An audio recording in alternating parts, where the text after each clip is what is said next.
তা হ্যালো বন্ধুরা, ইউটিউব বন্ধুরা সবাই কেমন আছো? তা আজকেও রান্নার রেসিপি নিয়ে চলে এসেছি। তা দেখতে থাকো আজকে কি রান্না করছি, তোমাদের পুরোটাই দেখাবো বন্ধুরা। তা দেখতে থাকো কি রান্না করছি। দেখো ভাত হয়ে গেছে, আর এখানে লোটে মাছের চচ্চড়ি হয়ে গেছে, বেগুন আলু দিয়ে লোটে মাছের চচ্চড়ি হয়ে গেছে। মাছের ঝোল করব, মাছটা ধুয়ে নুন হলদি মাখিয়ে নিয়েছি। আর এখানে আলু কেটে নিয়েছি, মাছের ঝোল হবে।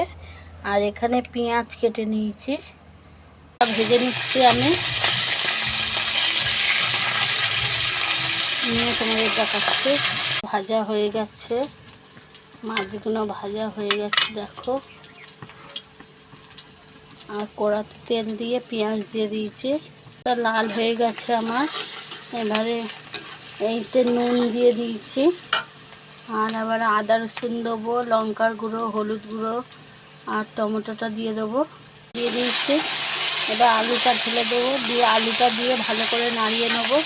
তো আলুটা দিয়ে দিলাম, ভালো করে কষিয়ে নেবো। দেখো ভালো করে কষিয়ে নিয়েছি, ভালো করে কষানো হয়ে গেছে। এবার পরিমাণ মতন জল দিয়ে দেবো। দেখো আমি পরিমাণ মতন জল দিয়ে দিয়েছি, মাছের ঝোল হবে ওর জন্য জলটা আমি দিয়ে দিয়েছি। আর এই মাছটা দেবো, তরকারিটা ফুটে গেলে, আলুটা সিদ্ধ হলে মাছটা আমি দিয়ে দেবো। দেখো বন্ধুরা আমার তরকারিটা হয়ে এসছে, আলুটা সিদ্ধ হয়ে গেছে। দেখো আলুটা সিদ্ধ হয়ে গেছে, মাছটা আমি দিয়ে দেবো।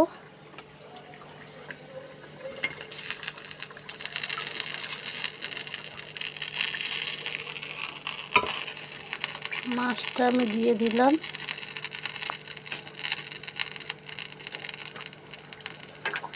একটু ফুটে গেলে নামিয়ে নেব।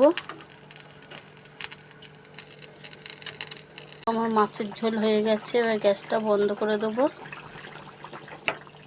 মাছের ঝোলটা আমার হয়ে গেছে। তা কেমন হয়েছে তোমরা সবাই বলবে। তা বন্ধুরা কেমন হয়েছে রান্নাটা কমেন্ট করে বলবে। ভিডিওটা ভালো লাগলে লাইক কমেন্ট শেয়ার করবে, আর সাবস্ক্রাইব করে দেবে। তা বাই বাই, শুভ দুপুর, সবাই ভালো থেকো। তা বাই বাই।